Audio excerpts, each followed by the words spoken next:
নমস্কার, আমি মৌমিতা। আমার কবিতা পাঠ চ্যানেলে আমার সকল শ্রোতা বন্ধু এবং দর্শক বন্ধুকে আন্তরিক শুভকামনা জানিয়ে আজকের গল্প পাঠ শুরু করছি। আজ আমি আপনাদেরকে পড়ে শোনাব সুনীল গঙ্গোপাধ্যায়ের লেখা একটি খুব সুন্দর ছোট গল্প। গল্পের নাম পূজারি। শুনতে থাকুন আজকের গল্প পূজারি।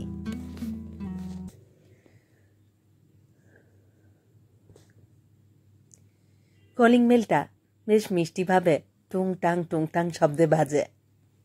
সুপ্রিয়া একটি ইংরেজি উপন্যাসের মধ্যে গভীরভাবে ডুবেছিল দুপুরবেলাটা। এই সময় সে বিছানায় শুয়ে বই পড়ে, কিন্তু ঘুমোয় না। কলিং বেলের শব্দ শুনে সে শিয়রের কাছে ঘড়িটা দেখল। 3টে বাজে। এই সময় তো কারুর আসবার কথা নয়। অনেক সময় ফেরিওয়ালারা এসে বিরক্ত করে, কিন্তু দরজা না খোলা পর্যন্ত মেল বাজিয়েই যাবে। উপায় নেই। বই মুড়ে রেখে সুপ্রিয়াকে উঠতে হলো। সুপ্রিয়া খেয়াল করেনি বাইরে কখন ঝিরঝির করে বৃষ্টি পড়তে শুরু করেছে। বারান্দায় অনেক জামা কাপড় মেলা আছে, সেগুলো এক্ষুনি না তুললে একেবারে ভিজে যাবে। অথচ কলিং বেলটা বাজলো 3য় বার। সুপ্রিয়া দৌড়ে গিয়ে আগে দরজাটা খুলল। হাতে একটি ছাতা, ধুতির উপর শার্ট পরে দাঁড়িয়ে আছে শশধর, মুখে বিগলিত হাসি। সে বলল, অসময়ে এসে বিরক্ত করলাম নাকি? সুপ্রিয়া অবাক হবারও সময় পেল না। আপনি বসুন বলেই সে ছুটে গেল বারান্দায়। এর মধ্যেই জামা কাপড়গুলো একটু আধটু ভিজে গেছে। আকাশ কালো, বৃষ্টি আরো বাড়বে। তাই সুপ্রিয়া জামা কাপড়গুলো তুলে ফেলাই ঠিক করল। ঘরের মধ্যে মেলে দিতে হবে। কাপড় তুলতে তুলতে সুপ্রিয়ার ভুরু কুঁচকে গেল। হঠাৎ এই সময় লোকটা এসেছে কেন? শশধর, সুপ্রিয়ার স্বামী সিদ্ধার্থ বন্ধু। ঠিক বন্ধুও বলা যাবে না। এক সময় সিদ্ধার্থ আর শশধর এক স্কুলে পড়ত। তারপর দুজনের জীবন সম্পূর্ণ আলাদা হয়ে গেছে। কিন্তু স্কুলের পুরনো বন্ধুকে সম্পূর্ণ অস্বীকার করতে পারে না সিদ্ধার্থ। রাস্তায় দেখা হলে 2-4টে কথা বলে। সিদ্ধার্থর খুব তাস খেলার নেশা। ছুটির দিনে কোথাও না কোথাও তাস খেলতে যাবে। মাঝে মাঝে নিজের বাড়িতেও সে তাসের আসর বসায়। সেই রকমই 2-1টা তাস খেলার আসরে শশধরকে দেখেছে সুপ্রিয়া। সুপ্রিয়া আবার ভাবল, অফিসের দিনে দুপুরবেলা লোকটা কি মনে করেছে যে এখানে তাস খেলা চলছে? অদ্ভুত তো। পরক্ষণে তার মনে হলো, লোকটা টাকা ধার চাইতে আসেনি তো? সিদ্ধার্থর কাছে যেন 2-1বার শুনেছে সে ওই লোকটার অবস্থা ভালো নয়। ওর চেহারা এবং পোশাকও সিদ্ধার্থর বন্ধু হিসেবে একেবারে বেমানান। সিদ্ধার্থর আর কোনো বন্ধু ধুতির ওপর শার্ট পরে রাস্তায় বেরোয় না। হাতে আবার একটা পুরনো ছাতা। কাপড় টাপড়গুলো গুছিয়ে রেখে সুপ্রিয়া এলো বসবার ঘরে। শশধর একটা পত্রিকার ছবি দেখছিল। সেটা নামিয়ে রেখে সে আবার ঠোঁটে বিগলিত হাসিটুকু এঁকে জিজ্ঞেস করল, বৌদি, ছেলে কেমন আছে? ছেলে কেন? শশধর একটু কেশে গলা পরিষ্কার করে বলল, পরশুদিন অজয়বাবুর বাড়ি থেকে সিদ্ধার্থ তাস খেলা ছেড়ে তাড়াতাড়ি উঠে এলো। বলল ওর ছেলের জ্বর। আমি কালই আসবো ভেবেছিলাম, হয়ে ওঠেনি। আজ এই পথ দিয়ে যাবার সময় মনে করলাম আপনার ছেলেকে একবার দেখে যাই। সুপ্রিয়া স্বস্তির নিঃশ্বাস ফেলল। হঠাৎ কেউ এসে ছেলের কথা জিজ্ঞেস করলেই মুখ কেঁপে ওঠে। সে হেসে বলল, বাবলু? হ্যাঁ, পরশু বিকেল থেকে ওর গাটা একটু গরম হয়েছিল। বৃষ্টিতে ভেজে তো, কিন্তু কালই কমে গেছে। আজ তো বাবলু স্কুলে গেছে। স্কুলে গেছে? 2-1 দিন বিশ্রাম দিলে পারতেন। এই সময়টা ভালো না। বাচ্চাদের প্রায়ই জ্বর হচ্ছে শুনতে পাই। ওরা কি আর এমনি বিছানায় শুয়ে থাকতে চায়? ছটপটে ছেলে, বাড়িতে থাকতেই চায় না। না, তবু সাবধান হওয়া ভালো। বুকে ঠান্ডা বসে গেলে অনেক ঝামেলা হতে পারে।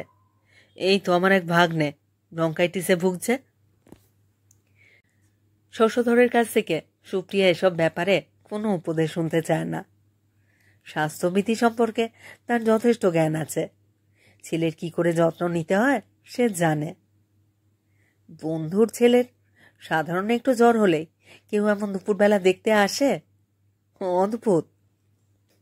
শশধর এক পায়ের চটি থেকে পা বার করে অন্য পায়ের ওপর উঠিয়ে বসল। এই রে, লোকটা আরো অনেকক্ষণ বসবে নাকি? সুপ্রিয়ার মন টানছে রহস্য গল্পের বইটি। কিছুদিন সিদ্ধার্থ বোম্বাইতে বদলি হয়েছে, প্রায় বছর 3। মুম্বাইয়ের বেশিরভাগ মেয়েই আজকাল বাড়ির মধ্যে শাড়ি পরে না। সেই থেকে সুপ্রিয়ারও অভ্যেস হয়ে গেছে। কলকাতাতেও সে বাড়িতে একটা লম্বা ঢোলা ম্যাক্সি পরে থাকে। এই গরমে লোডশেডিংয়ে শাড়ির চেয়ে ম্যাক্সি অনেক আরামের। বিশিষ্ট কোনো লোক এলে সুপ্রিয়া এর উপর একটা মোটা ড্রেসিং গাউন চাপিয়ে দেয় তাড়াতাড়ি। কোনো ফেরিওয়ালা টেরিওয়ালা বেল দিয়েছে ভেবেই সুপ্রিয়া ড্রেসিং গাউনটা না চাপিয়ে দরজা খুলেছিল। এখন তার একটু অস্বস্তি লাগছে, কিন্তু এখন আবার ড্রেসিং গাউনটা পরে এলে এ লোকটা ভাবতে পারে সে তাকে আরো কিছুক্ষণ বসতে বলছে। তাছাড়া এ তো আর বিশিষ্ট লোক নয়, চলে গেলে কিছু যায় আসে না। সুপ্রিয়া চেয়ারে না বসে দাঁড়িয়ে রইল। শশধর সরাসরি সুপ্রিয়ার শরীর বা মুখের দিকে তাকায় না, লাজুকভাবে মুখ নিচু করে আছে। সে আবার বলল, বৌদি, কোনো দরকার হলে বলবেন। আমার চেনা খুব ভালো একজন ডাক্তার আছে, ডক্টর জিসি দাস, নাম শুনেছেন নিশ্চয়ই? সুপ্রিয়া বলল, আমার নিজের দাদাই ডাক্তার। ও, তাহলে তো আর কোনো কথাই নেই। তবু বলে রাখলাম, যদি কখনো দরকার হয়। ডক্টর জিসি দাসকে আমি ডাকলে না বলতে পারে না কখনো। সুপ্রিয়া বুঝল লোকটা নিজের গুরুত্ব প্রমাণ করবার চেষ্টা করছে। এ কোথাকার জিসি দাস তার ঠিক নেই। সুপ্রিয়ার দাদা নাম করা ডাক্তার, কলকাতার সব বড় বড় ডাক্তারেরা তাকে চেনেন। সুপ্রিয়ার একটুও ইচ্ছে করছে না লোকটার সঙ্গে কথা বলতে, কিন্তু মুখের উপর তো বলা যায় না আপনি এখন চলে যান। শশধর পকেট থেকে একটা কাগজের ঠোঙা বার করল, তার মধ্যে একটা লাল টুকটুকে আপেল। খুব সলজ্জভাবে সেটি টেবিলের উপর রেখে বলল, আপনার ছেলের জন্য এনেছিলাম, ভাবলুম জ্বর মুখে যদি ভালো লাগে। সুপ্রিয়া হাসবে না কাঁদবে বুঝতে পারল না। তার বাড়িতে সব সময় আপেল থাকে। বাবলু একদম খেতে চায় না। আজকালকার ছেলেরা ভালো জিনিস পছন্দ করে না, আপেল এক কামড় দিয়ে ফেলে দেবে। কিন্তু ফুচকাওয়ালা আসুক কিংবা ঝালমুড়ি, অমনি গপা গপ করে খাবে। এই লোকটা আপেল নিয়ে এসেছে, তাও একটা। মোটে একটা আপেল কেউ কারোর বাড়িতে নিয়ে আসে? তাছাড়া ওই লাল টুকটুকে আপেলগুলো ভীষণ টক হয়। লোকটা আপেলও চেনে না। কি, আপনি আবার এসব আনতে গেছেন কেন? এমনি ভাবলাম, খালি হাতে যাব। রেখে দিন, ওকে খেতে বলবেন। সুপ্রিয়া আবার 2-1বার আপত্তি জানালো, কিন্তু কেউ ছোটদের জন্য কিছু জিনিস নিয়ে এলে তাকে জোর করে ফেরত দেওয়া যায় না। এবার লোকটাকে কিছু একটা খেতে টেতে বলা উচিত। সুপ্রিয়া দ্রুত চিন্তা করতে লাগলো। কাজের লোকটি ছুটি নেওয়ায় এখন মুশকিল হয়েছে। গতকাল তার ফেরার কথা ছিল, ফেরেনি। ওরা কথা রাখে না। ফ্রিজে মিষ্টি টিষ্টি কিছুই নেই, থাকলে বড্ড ভালো হতো। থাকবার মধ্যে আছে কিছু আপেল আর কলা। ও আপেল এনেছে, এখন ওকে তো আপেলও খেতে বলা যায় না। আপনি একটু কলা খাবেন, এই কথাও কি বলা যায়? ধুত। বাধ্য হই সুপ্রিয়া জিজ্ঞেস করল, আপনি চা খাবেন? না থাক, আপনার অসুবিধে হবে এই সময়। না না, অসুবিধে আর কি। হ্যাঁ, তাহলে খেতে পারি, আপনার হাতের চা। সুপ্রিয়া একটা দীর্ঘ নিঃশ্বাস চেপে গেল। রহস্য গল্প পড়তে পড়তে উঠে আসা যে কি কষ্টকর। এখন আবার তাকে চা বানাতে হবে, বাড়িতে কফিও নেই। কফি চায়ের চেয়ে তাড়াতাড়ি বানানো যেত। গ্যাস স্টোভে গরম জল চাপিয়ে সুপ্রিয়া এবার ড্রেসিং গাউনটা পরে নিতে গেল। যতই এলেবেলে লোক হোক, তবু তো একজন পুরুষ মানুষ বেশিক্ষণ এই পাতলা ম্যাক্সিটা পরে সহজভাবে ঘোরাফেরা করা যায় না। শশধরের চেহারা রোগা পাতলা, মুখখানাও শুকনো, নাকের নিচে সরু গোঁপ। সে অধিকাংশ সময় মাটির দিকে চেয়ে থাকে। দু একবার চকিতে সুপ্রিয়াকে দেখে নেয়। এখনো কোনো নেমন্তন্ন বাড়িতে গেলে অনেকে নিজেদের মধ্যে ফিসফিস করে, ওই সুন্দরী মহিলাটি কে। চা তৈরি হবার আগে খুব ঝেঁপে বৃষ্টি এলো। বারান্দার দরজাটা বন্ধ করবার পরও খানিকটা জল গড়িয়ে এলো ভিতরে। বৃষ্টির ঝাঁট লেগে দরজাটার অবস্থা কাহিল হয়ে গেছে।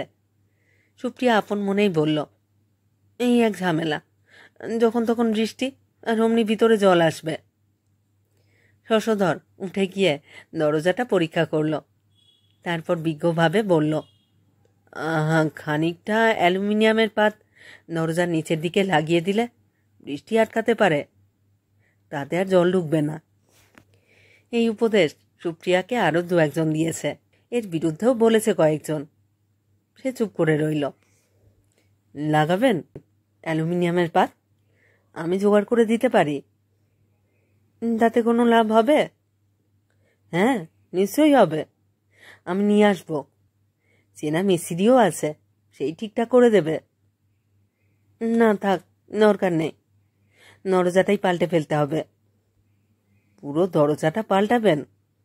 কেন, আগে খানিকটা অ্যালুমিনিয়ামের পাত লাগিয়ে দেখুন না, তাতে খরচ কম পড়বে। আমার চেনা আছে। বসবার ঘরে দরজার খানিকটা অংশে অ্যালুমিনিয়ামের পাত লাগালে যে বিচ্ছিরি দেখায়, তা বোঝবার ক্ষমতা নেই এই লোকটার। সুপ্রিয়া দৃঢ়ভাবে বলল, না, দরজাটাই পাল্টাবো ঠিক করে ফেলেছি। মাত্র 1 কাপ চা বানিয়ে নিয়ে এলো সুপ্রিয়া।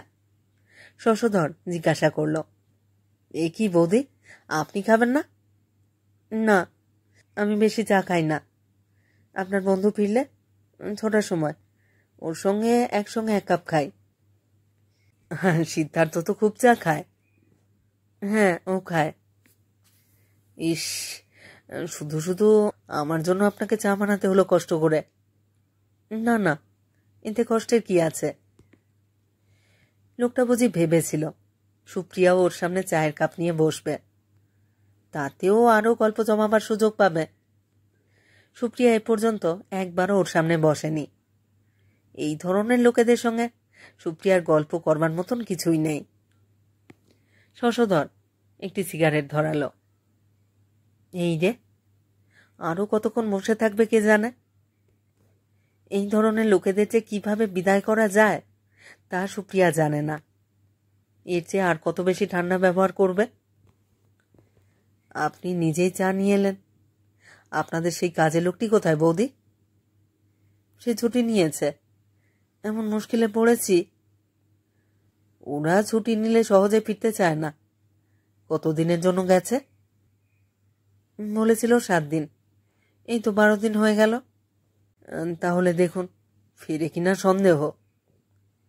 ছেলেটা খুব বিশ্বাসী ছিল, এখন লোক পাওয়া এমন শক্ত। আর কথা না বাড়িয়ে সুপ্রিয়া চলে গেল অন্য কোনো ঘরের জানলা দিয়ে জল ঢুকছে কিনা দেখতে। শশধর উঠল বৃষ্টি ধরে যাবারও 10 মিনিট পরে। টেবিলের উপর পড়ে রইল তার আনা টুকটুকে লাল রঙের আপেলটা। ওটা সুপ্রিয়া তার ঠিকে চিকে দিয়ে দেবে ঠিক করল। তারপর আবার সে ফিরে গেল ওর গল্পের বইয়ে। রাতে সুপ্রিয়া তার স্বামীকে বলল, আজ দুপুরে জানো তোমার এক বন্ধু এসেছিল। কে? ওই যে শশধর না কি যেন নাম। সিদ্ধার্থ হাসতে আরম্ভ করলো উঁচু গলায়। শশধর? হাসছো কেন? আমি ভাবলুম আমার কোনো বন্ধু বুঝি লুকিয়ে লুকিয়ে দুপুরবেলা আসছে তোমার সঙ্গে প্রেম করতে। বাড়িতে সুন্দরী স্ত্রী থাকার বিপদ অনেক। মাঝে কথা বলো না। তাহলে সরসা এবার তোমার উপরে ভর করবে মনে হচ্ছে। তার মানে? রমেন বলছিল কিছুদিন ওর বাড়িতেও যাতায়াত শুরু করেছিল শশা। রমেন যখন থাকে না সেই সময় যায়। রমেনের বউ রত্না তো একেবারে হাঁপিয়ে উঠেছিল। অথচ মজা কি জানো, শশা কখনো কোথাও খারাপ ব্যবহার করে না, কোনো অসভ্যতা করে না, দু চোখ দিয়ে বিশ্রীভাবে মেয়েদের শরীর চাটে না, শুধু চুপচাপ বসে থাকে। আজ দুপুরেও সেই রকমই বসেছিল। ওই তো বললুম, আমরা স্কুলে ওকে বলতাম শশা। শশা জিনিসটারও কোনো গুণও নেই, দোষও নেই, ও ঠিক সেই রকম। রত্না শেষ পর্যন্ত কি করলো? রত্না তোমার থেকে অনেক বেশি ভদ্র। রোজ দুপুরে ওকে চা করে খাওয়ায়। বেচারির আবার দুপুরে ঘুমানো অভ্যেস। রত্নাকে ছেড়ে এখন তোমার কাছে কেন এসেছে তা অবশ্য বুঝতে পারছি না। একদিন তো মোটে এসেছে, মাবলুকে দেখতে এসেছিল। তুমি পরশু বলেছিলে না মাবলুর জ্বর? হ্যাঁ হ্যাঁ, তা বোধহয় বলেছিলাম। আমাদের তাস খেলার আসরে ও তো চুপচাপ বসে থাকে। আজকাল তো ওকে খেলতে নেওয়া হয় না। কেন খেলতে নাও না কেন? আমরা তো স্টকে খেলি, ও পয়সা পাবে কোথায়? উনি চাকরি টাকরি করেন না? কর্পোরেশনে কি যেন একটা সামান্য চাকরি করে। শুনেছি ওদের ডিপার্টমেন্টে খুব ঘুষের ব্যাপার আছে। তার শশধরটা এমনই অপদার্থ যে ঘুষও নিতে পারে না। শুধু ওই অফিসে কাজ করবার একটা সুবিধে, যখন তখন বেরিয়ে পড়া যায়। বাবলুর জন্য একটা আপেল এনেছিলেন। ওরে বাবা, পয়সা খরচ করেছে শশা? ও যে হাড় কিপটে। তাহলে খুব গুরুতর ব্যাপার বলতে হবে।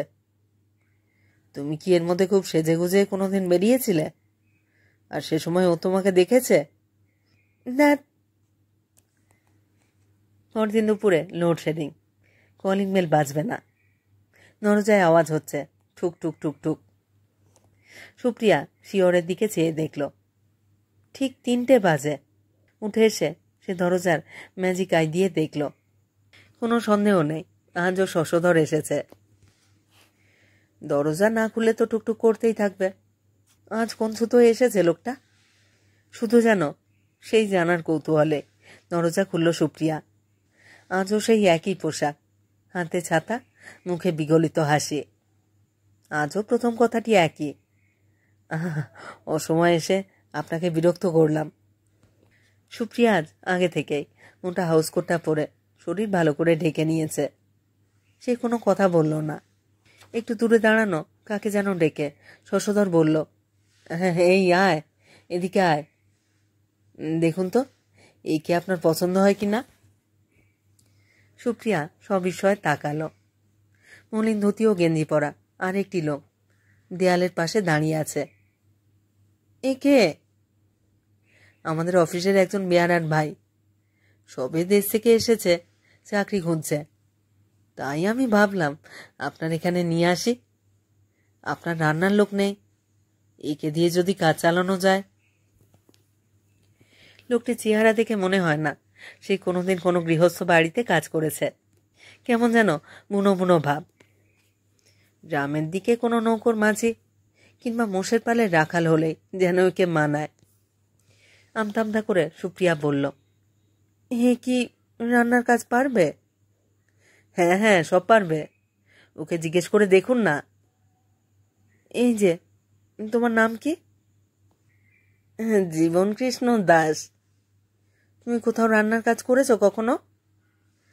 আজ্ঞে না। সুপ্রিয়া শশধরের চোখের দিকে তাকিয়ে জিজ্ঞেস করল, তবে? শশধর সঙ্গে সঙ্গে বলল, কখনো করেনি বলে যে পারবে না তার কোনো মানে নেই। শিখিয়ে নিলে সবই পারবে।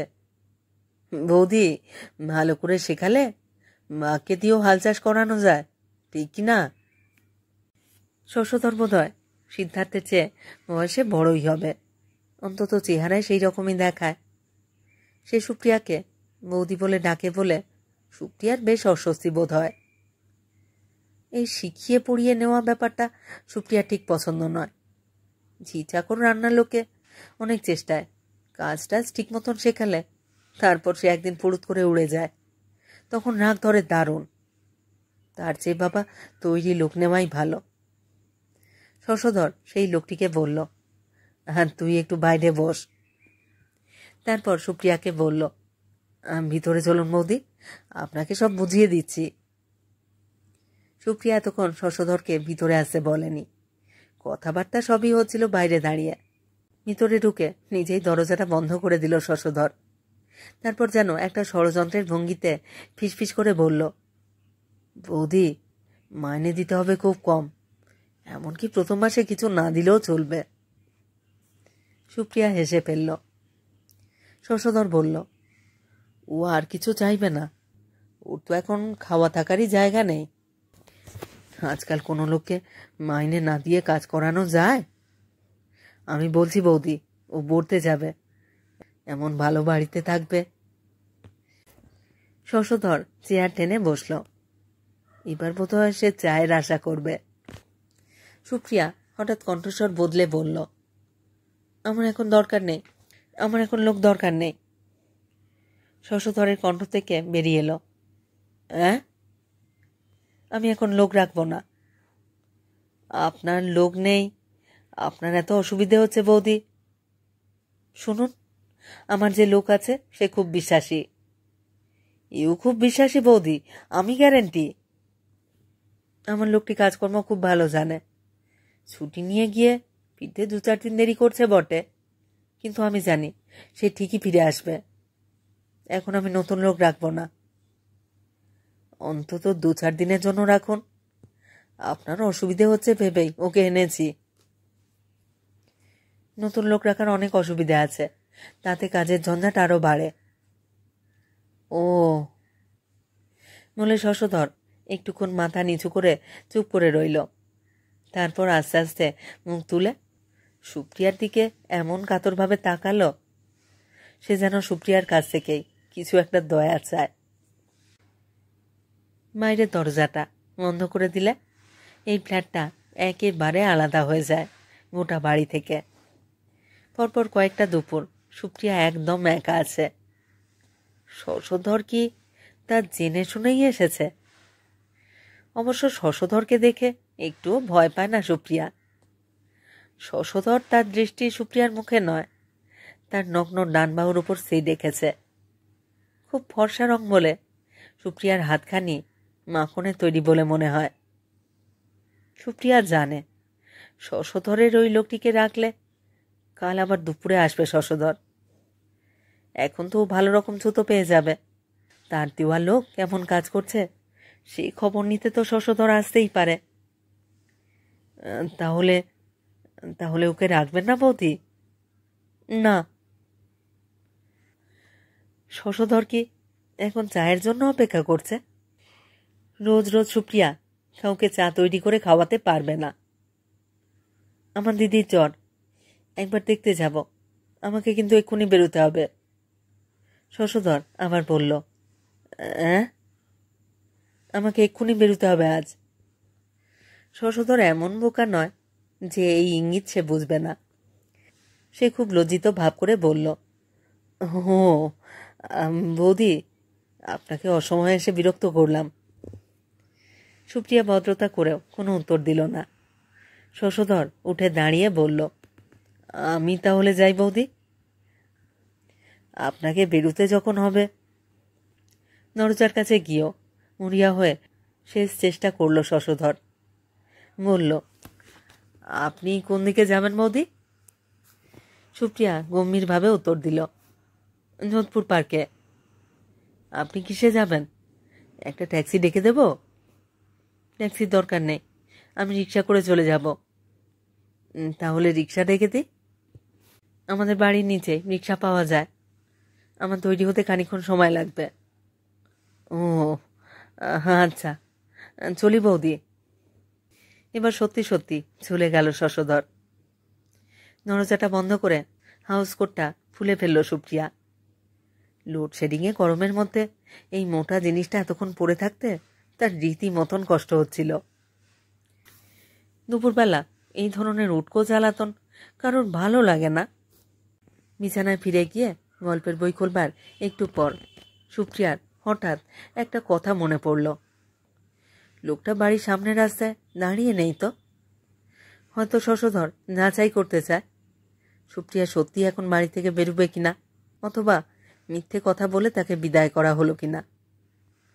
কথাটা মনে পড়া মাত্র সুপ্রিয়া আবার উঠে গিয়ে বাইরের দিকের বারান্দায় চলে এলো।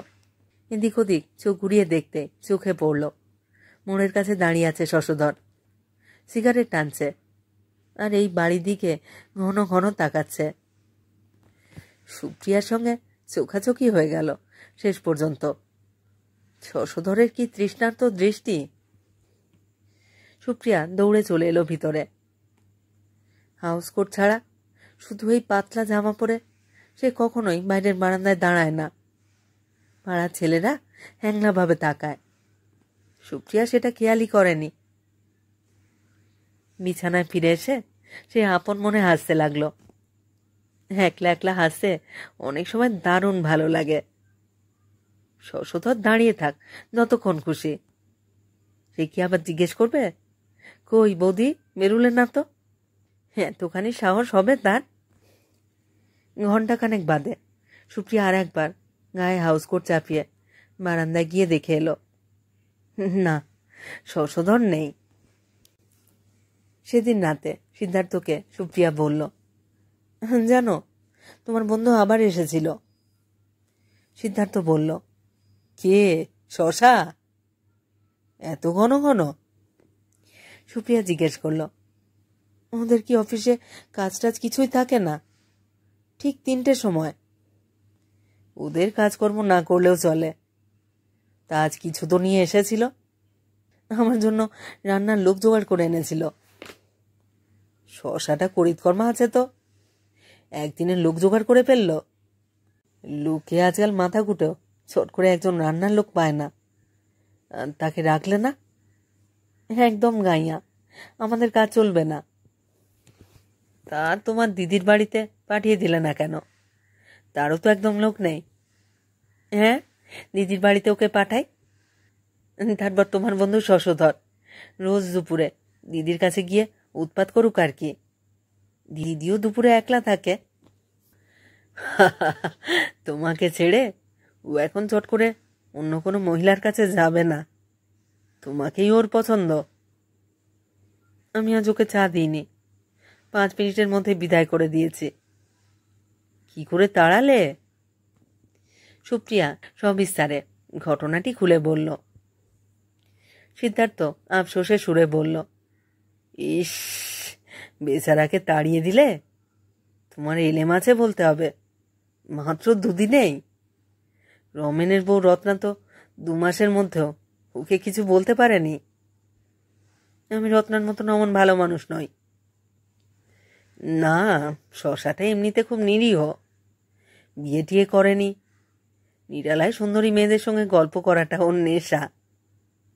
সুন্দরী মেয়েদের ও মনে মনে পুজো করে। বিয়ে করেনি কেন? খুব সুন্দরী মেয়ে ছাড়া ওর অন্য কোনো মেয়ে পছন্দ নয়। আমাদের একদিন বলেছিল যে সে মেয়েকেও বিয়ে করবে না। খুব সুন্দরী মেয়ে, ওর মতন একটা লোকে বিয়ে করবেই বা কেন? তাই বেচারার বিয়েই করা হলো না। ইস, ওই চেহারায় আবার সুন্দরী বিয়ে করবার সব।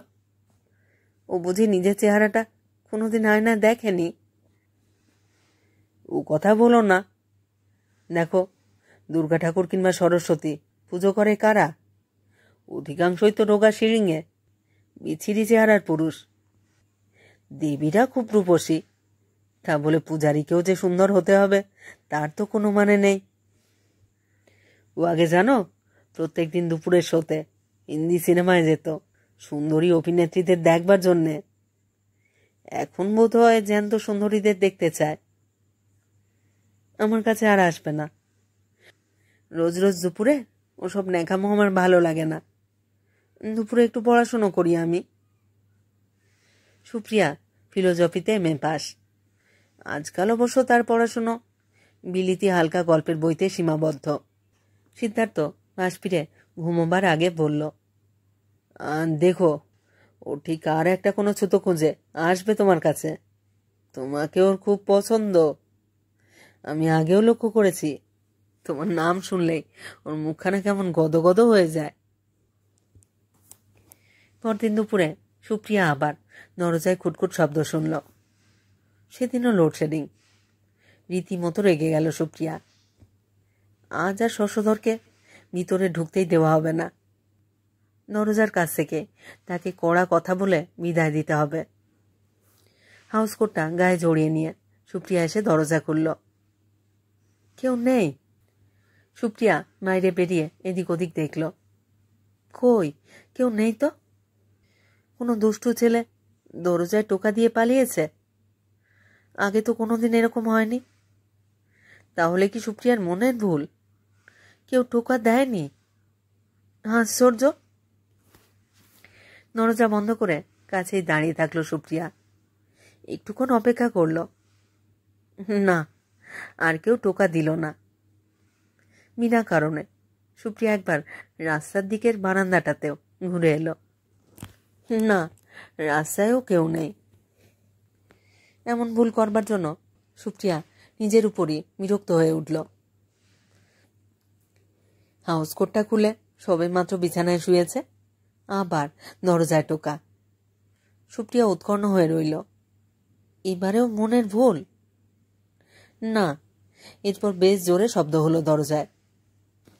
এটা কিছুতেই মনের ভুল হতে পারে না। ফের এসে রাগত ভঙ্গিতে দরজা খুলে সুপ্রিয়ার মুখটা খুশির হাসিতে ভরে গেল। দরজার সামনে অপরাধীর মতন মুখ করে দাঁড়িয়ে আছে রঘু। খুশি চোটে তাকে বকুনি দিতে গিয়েও ভুলে গেল সুপ্রিয়া। স্নেহের স্বরে বলল, তোরা কি করিস? এমন চিন্তায় ফেলিস কেন? আমি ভাবলাম দেশে গিয়ে তোর আবার কোনো অসুখ বিসুখ হলো নাকি। রঘু কোনো উত্তর দিল না। আয় আয়, ভিতরে আয়। কি হয়েছিল কি? রঘু আমতা আমতা করে বলল, এবার দেরিতে বৃষ্টি হলো কি না, জমিতে ধান রোয়া বাকি ছিল। ধান রোয়া টোয়ার ব্যাপারে সুপ্রিয়া কিছু বোঝে না। রঘু ওকে যা খুশি মিথ্যে বুঝিয়ে দিতে পারে, কিন্তু কিন্তু খুশির আতিশয্যে সেসব ভুলে গিয়ে সুপ্রিয়া বলল, ইস, কদিনের জন্য দেশে গিয়ে এমন রোগা হয়েছিস? কি, ওখানে ভালো করে খেতে পেতিস না বুঝি? রান্নাঘরে দেখ, আলুর দম আর রুটি আছে, খেয়ে নে যা। সুপ্রিয়ার স্বস্তির কারণ রঘু এসে গেছে, আর তাকে নিজে এসে দরজা খুলতে হবে না। এই যে দোপা কিংবা ডিমওয়ালা কিংবা ঠিকেজি এলো, সুপ্রিয়াকে গিয়ে দরজা খুলতে হয়েছে এই কদিন। এটা তার কাছে বিরক্তিকর। সুপ্রিয়া নিজের ঘরে ফিরে এলো এবং সঙ্গে সঙ্গে ঘুরতে লাগলো পাখা। রঘু আসার সঙ্গে সঙ্গে ফিরে এসেছে সুসময়। একটু পরে মেজে উঠল কলিং বেল। এখনো তো বাবলুর পেটবার সময় হয়নি। তাহলে কি? সুপ্রিয়া শুয়ে শুয়ে টের পেল রঘু দরজা খুলে কার সঙ্গে যেন কথা বলছে। কে রে রঘু? রঘু বলল, ইস্ত্রিওয়ালা, যে জামা কাপড় মেলা ছিল আমি দিয়ে দিচ্ছি। যাক, রঘু এসে গেছে, এখন সব নিশ্চিন্ত। রঘুই সব ব্যবস্থা করে দেবে। রঘুকে বলে দিতে হবে দুপুরবেলা যে শেষে দরজায় ধাক্কা দিল, রঘু যেন জানিয়ে দেয় বাড়িতে কেউ নেই। চেনা লোক হলেও রঘু যেন হুট করে তাকে ভেতরে না ঢুকতে দেয়। পরদিন কিংবা তার পরদিনও শশধর আর এলো না। কিন্তু পরে শনিবার সুপ্রিয়া তার দিদির সঙ্গে নিউ মার্কেটে শাড়ি কিনতে গেছে। হঠাৎ দেখল স্টলের পাশে শশধর দাঁড়িয়ে। সুপ্রিয়ার দিকে তার পিঠ ফেরানো। সে যেন সুপ্রিয়াকে দেখছে না, দোকানের জিনিস দেখছে খুব মন দিয়ে। সুপ্রিয়া ওকে অগ্রাহ্য করে এগিয়ে গেল। ফেরবার পথে সুপ্রিয়ার মনে একটা খটকা লাগলো। ওই শশধরটা কি ওখানে হঠাৎ গেছে? পুরুষ মানুষ দুপুরবেলা নিউ মার্কেটে একলা একলা ঘুরে বেড়ায়? অথবা সে জানে যে সুপ্রিয়া আজ ওখানে যাবে, কিন্তু কি করে জানল? শশধর ওদের কি বাড়ির কাছ থেকে অনুসরণ করেছে? যাগে, এটা এমন কিছু মাথা ঘামাবার ব্যাপার নয়। এই ভেবে সুপ্রিয়া চিন্তাটাকে উড়িয়ে দিল। কিন্তু দুপুরবেলা কলিং বেল বাজলেই কিংবা দরজায় খুটখাট শব্দ হলে সুপ্রিয়া চমকে চমকে ওঠে। প্রতিদিনই কেউ না কেউ আসে, ধোপা কিংবা কোনো ফেরিওয়ালা কিংবা পাশের ফ্ল্যাটের কেউ। আগেও যে প্রায় দুপুরে এরকম কেউ না কেউ আসছ, সুপ্রিয়ার যেন মনেই ছিল না। একদিন সকাল 11টায় সুপ্রিয়া লেডিজ কর্নার থেকে তার অর্ডারি ব্লাউজ ও সায়া আনতে গেছে। দেখল যে পাশের পানের দোকানের সামনে ধুতি ও নীল শার্ট পরা একজন রোগা চিমসে চেহারার লোক দাঁড়িয়ে আছে, হাতে একটা খয়েরি হয়ে আসা ছাতা। খুব মন দিয়ে দেশলাই কিনছে শশধর। সুপ্রিয়া না দেখার ভান করে দোকানের মধ্যে ঢুকে গেল। এই দোকানটা শুধু মেয়েরাই চালায়, লোকটা কি এখানে মেয়েদেরকে দেখতে আসে? সকাল 11টায় অফিসে যাওয়া কি একেবারেই বন্ধ করে দিয়েছে? এই দোকানের কোনো মেয়েকেই তো খুব সুন্দরী বলা যায় না।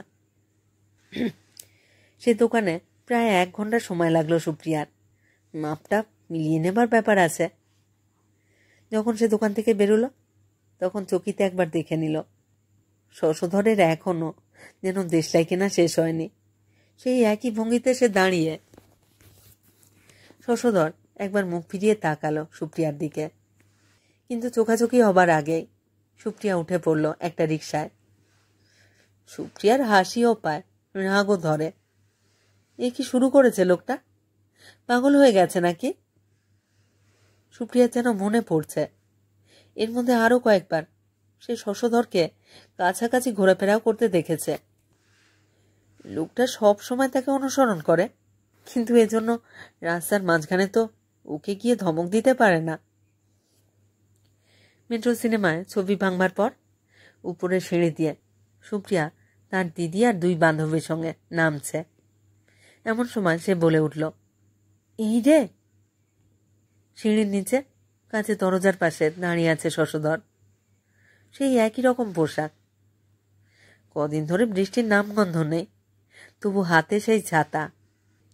করুণ তৃষ্ণার্ত চোখ মেলে চেয়ে আছে সুপ্রিয়ার দিকে। দিদি জিজ্ঞেস করল, কি হলো রে? সুপ্রিয়া বলল, না না, কিছু না, ভাবছিলাম বুঝি চাবিটা ফেলে এসেছি। না, ব্যাগের মধ্যে আছে। দিদি কিংবা বান্ধবীদের কাছে কথাটা বলা যায় না, ওরা নিশ্চয়ই হাসি ঠাট্টা করবে। শশধর কিন্তু সরে গেল না। সুপ্রিয়ারা নিচে নেমে যখন কাছে দরজা পেরিয়ে যাচ্ছে তখনও সে এক দৃষ্টে চেয়ে আছে সুপ্রিয়ার দিকে, যেন তার উষ্ণ নিঃশ্বাস এসে লাগলো সুপ্রিয়ার ঘাড়ে। সুপ্রিয়া মুখখানাকে সোজা রাখল, ওর দিকে একবারও তাকালো না। যখন সঙ্গে সিদ্ধার্থ থাকে কিংবা জামাইবাবু কিংবা যে কোনো পুরুষ মানুষ, তখন কিন্তু শশধরকে কখনো দেখা যায় না। সে সুপ্রিয়াকে একা দেখতে চায়, কিংবা অন্য মেয়েরা সঙ্গে থাকলেও ক্ষতি নেই, এটা সুপ্রিয়া লক্ষ্য করেছে। কিন্তু রাস্তায় বেরোলেই যদি মনে হয় দূর থেকে কেউ তাকে লক্ষ্য করছে, তাহলে খুব অস্বস্তি লাগে না? এর একটা প্রতিকার করা দরকার। এই ব্যাপারটা কি সিদ্ধার্থকে বলবে?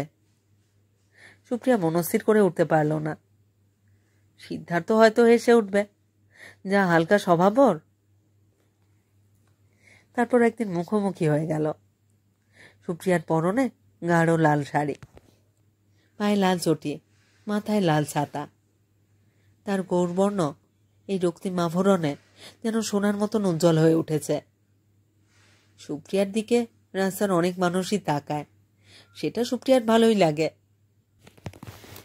কিন্তু একজন বিশেষ কেউ তাকিয়ে থাকলে আর স্বাভাবিক হওয়া যায় না। গোল পার্কে রামকৃষ্ণ মিশনের সামনে দিয়ে হাঁটছে সুপ্রিয়া। বিকেল 6:45। আকাশটাও তার পোশাকের মতন রক্তবর্ণ। ঠিক সেই সময় উল্টো দিক থেকে মুখোমুখি হেঁটে এলো শশধর।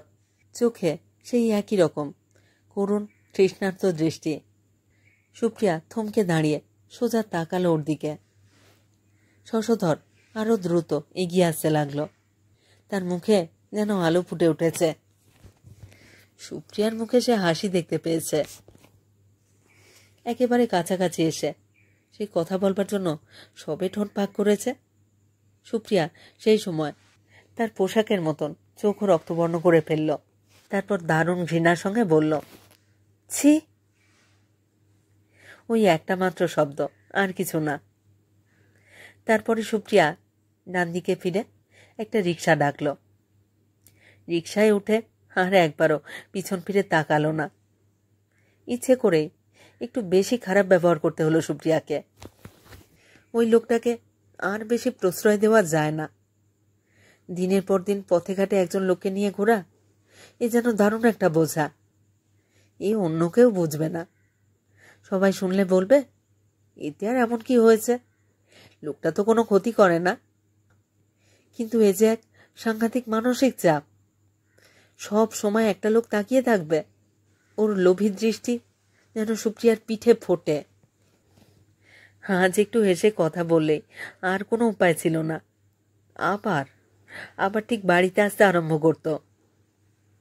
এরা এক ধরনের রোগী, এদের শিক্ষা দেওয়া দরকার।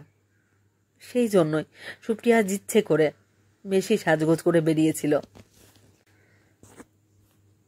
কদিন বাদে রাস্তায় বেরিয়ে সুপ্রিয়ার মনে হলো শরীরটা বেশ যেন হালকা হয়ে গেছে, মেজাজটাও ভালো লাগছে।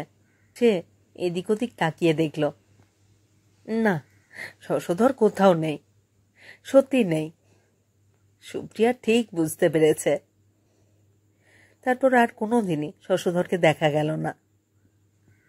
রাস্তায় এমনি তো মানুষের সঙ্গে মানুষের হঠাৎ দেখা হয়ে যায়, কিন্তু শশধরের সঙ্গে সেরকম দেখাও হয় না কখনো। সুপ্রিয়ার পথ থেকে শশধর নিজেকে যেন সম্পূর্ণ সরিয়ে ফেলেছে। যাক বাবা, নিশ্চিন্ত। নিছক কৌতূহলে সুপ্রিয়া একদিন তার স্বামীকে জিজ্ঞেস করল, আচ্ছা, তোমার সেই বন্ধুর খবর কি? ওই যে শশধর নাকি যেন নাম, তোমাদের তাসের আড্ডায় আর আসে টাসে না? সিদ্ধার্থ বলল, শশা? না, সে তো আর অনেক দিন আসে না। সবাই মিলে ওর পিছনে খুব লাগা হতো তো। রমেন বলেছিল, ওরে শশা, ইংল্যান্ডের রাজকুমারীর ডিভোর্স হয়েছে, তুই তাকে বিয়ে করবি নাকি? বল, তাহলে সম্বন্ধ করি। যা, একটা নিরীহ লোককে নিয়ে তোমরা এরকম নিষ্ঠুর রসিকতা করো। নিরীহ ভালো মানুষদেরই তো পিছনে লাগে সবাই। আমাকে নিয়ে কি কেউ এরকম বলতে পারবে? আর আসে না?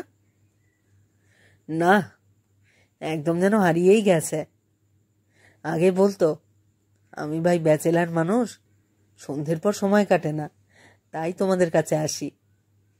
তাস খেলায় ওকে নেওয়াও হতো না, তবু চুপচাপ বসে থাকতো। হঠাৎ কোথাও উধাও হয়ে গেছে। এরপর শশধর মুছে গেল ওদের জীবন থেকে। তবে পেন্সিলের রেখাও ইরেজার দিয়ে ভালো করে মুছলেও একটু না একটু সূক্ষ্ম দাগ থেকে যায়। রাস্তায় বেরিয়ে সুপ্রিয়া এখনো হঠাৎ পিছন ফিরে তাকায়। সেই শুকনো মুখওয়ালা মানুষটা চট করে কোথাও সরে পড়ল না তো? পানের দোকানের পাশ দিয়ে একটা ছায়া সরে গেল না? কিন্তু না, এসব ব্যাপার বুঝতে ভুল হয় না। মেয়েদের পিঠেও চোখ থাকে।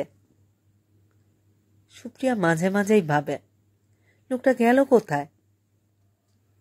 পরক্ষণেই সে ভাবে, কি আমি লোকটার কথা ভাবছি কেন? লোকটা গেছে, বাঁচা গেছে। কম জ্বালান জ্বালিয়েছে সে এই কমাস। কিন্তু দুপুরবেলা কেউ কলিং বেল বাজালে সুপ্রিয়া এখনো চমকে চমকে ওঠে। সুপ্রিয়া যেন শশধরের জন্যই প্রতীক্ষা করে। লোকটা যে সত্যি আর আসবে না, কিংবা রাস্তায় অনুসরণ করবে না, সম্পূর্ণ হারিয়ে যাবে, এটা সুপ্রিয়ার কাছে এখনো অবিশ্বাস্য মনে হয়।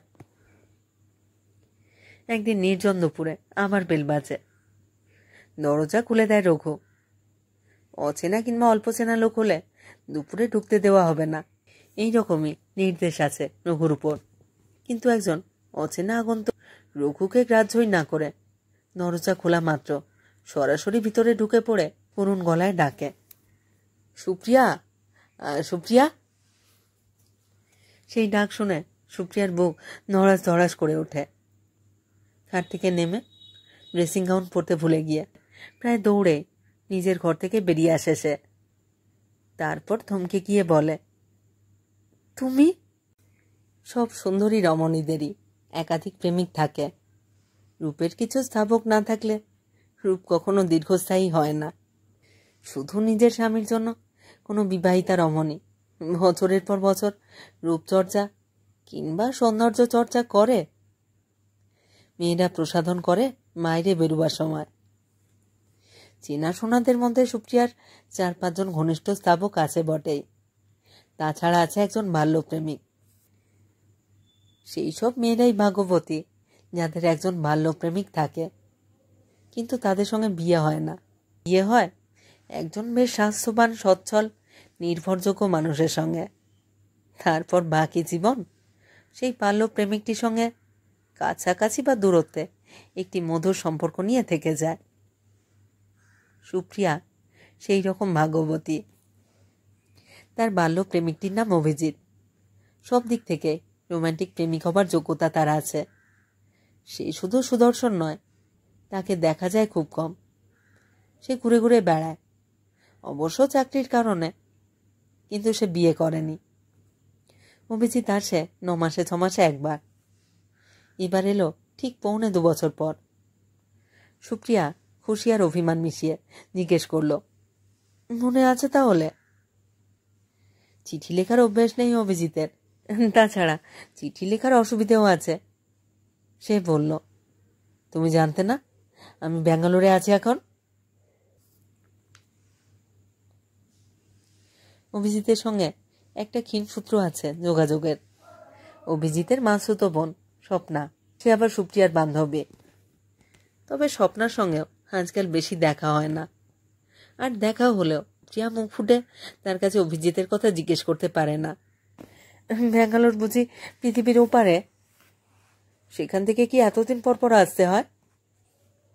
অভিজিৎ বলল, সত্যি এর মধ্যে একবারও কলকাতায় আসতে পাইনি। তুমি কেমন আছো? কেমন দেখছো? আগের চেয়েও সুন্দর। অভিজিৎ পূজারী নয়, নিছক স্থাবক। সে বাল্যপ্রেমিক।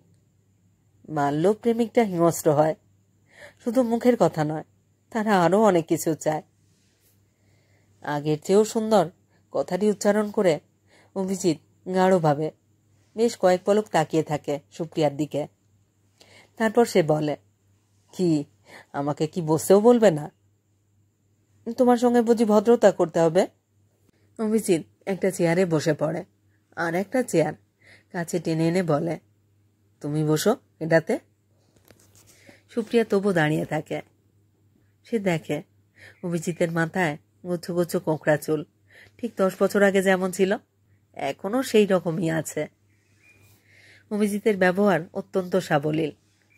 সে সুপ্রিয়ার উরুতে ডান হাতের পুরো পাঞ্জাটা রেখে বলে, এসো আমার কাছে এসে একটু বসো। যেন আগুনে স্পর্শ লেগেছে, এইভাবে ভয় পেয়ে সুপ্রিয়া ছিটকে সরে যায়। চোখ দিয়ে সে ভৎসনা করে অভিজিৎকে। অভিজিতের কোনো কাণ্ড জ্ঞান নেই। রঘু আছে না? অভিজিৎ লজ্জা না পেয়ে হাসে। রঘু দুপুরবেলা দরজার কাছে যেখানে শুয়ে থাকে সেখান থেকে বসবার ঘরের কথাবার্তা ঠিক শোনা যায় না, কিন্তু তবু রঘু যদি হঠাৎ এসে পড়ে, সুপ্রিয়া কোনো রকম ঝুঁকি নিতে চায় না। অভিজিৎ যদি আগে খবর দিত, সুপ্রিয়া একটা কিছু ব্যবস্থা করত। সবচেয়ে সুবিধে বাইরে কোথাও দেখা করা। দুপুরবেলা আগন্তুক সম্পর্কে রঘুর যাতে কোনো কৌতূহল না জাগে, সেই জন্যই সুপ্রিয়ার সাড়ম্বরে রঘুকে ডেকে বলল, রঘু 2 কাপ চা করে দে তো, কিংবা কফি। কফি থাকলে কফি করে দে। রঘু যতক্ষণ কফি বানায় ততক্ষণ অভিজিৎ টুকিটাকি কথা বলে সুপ্রিয়ার সঙ্গে, কিন্তু তার ভেতরটা ছটফট করে। অনেক দিন পর অনেক দূর থেকে এসে দেখা করলে তার একটুও দূরত্ব পছন্দ হয় না। সুপ্রিয়া কেন কেন অত দূরে বসে আছে? রঘু কফি দিতে এলে অভিজিৎ প্যান্টের পকেটে হাত দিয়ে বলে, যা, সিগারেট আনতে ভুলে গেছি। তারপর সে রঘুর দিকে চেয়ে মিষ্টি গলায় জিজ্ঞেস করে, ভাই, এক প্যাকেট সিগারেট এনে দিতে পারবে? সুপ্রিয়া তীক্ষ্ণভাবে প্রশ্ন করে। কেন, কাছে সিগারেট নেই? না, একদম ভুলে গেছি। তাহলে আর সিগারেট নাই বা খেলে? এখন খেতে হবে না। চা কিংবা কফি খাওয়ার পর সিগারেট না খেলে চলে? আজকাল অনেক কমিয়ে দিয়েছি, কিন্তু কফির পর একটা। সুপ্রিয়া শোবার ঘরে খুঁজতে গেল এবং সত্যি সিদ্ধার্থের কোনো সিগারেট খুঁজে পেল না। একটা প্যাকেট আছে, তাও খালি। ততক্ষণে অভিজিৎ টাকা বার করে ফেলেছে। সুপ্রিয়া ফিরে আসা মাত্র টাকাটা রঘুকে দিয়ে বলে, ভাই, চট করে এক প্যাকেট সিগারেট নিয়ে এসো, কাছেই দোকান আছে না? রঘু দরজা টেনে বেরিয়ে গেল। এমনই দরজা, একবার টেনে দিলেই বন্ধ হয়ে যায়, বাইরে থেকে খোলা যায় না। রঘু বাইরে যাওয়া মাত্রই অভিজিৎ লাফিয়ে উঠল। অভিজিতের আলিঙ্গনের মধ্য থেকে চুম্বনে ভেজানো ঠোঁটে সুপ্রিয়া বলল, শোনো, আমি না তোমাকে শশধর বলে ডাকবো। অভিজিৎ মুহূর্ত তুলে জিজ্ঞেস করল, শশধর কে? কে সে? কেউ নয়। হঠাৎ ওই বিদঘুটে নামটাই বললে কেন? এমনি। বিদঘুটে কেন হবে? শশধর মানে চাঁদ। চাঁদ তো তোমারই মতন। রোহিণীকে বলে থাকে। তুমি বুঝি রোহিণী? সময় খুব কম, রঘু এক্ষুনি ফিরে আসবে, তাই অভিজিৎ খুব গুরুত্বপূর্ণ কাজে আবার ব্যস্ত হয়ে পড়ে। সেই অবস্থার মধ্যেও সুপ্রিয়া মনে মনে একটা সংলাপ তৈরি করে রাখে। সাবধানতার জন্য আজ রাতে সেই খাওয়ার টেবিলে তার স্বামীকে হাসতে হাসতে বলবে, আজ জানো, দুপুরে তোমার সেই বন্ধু আবার হঠাৎ এসে হাজির হয়েছিল। ওই যে শশধর না কি যেন নাম,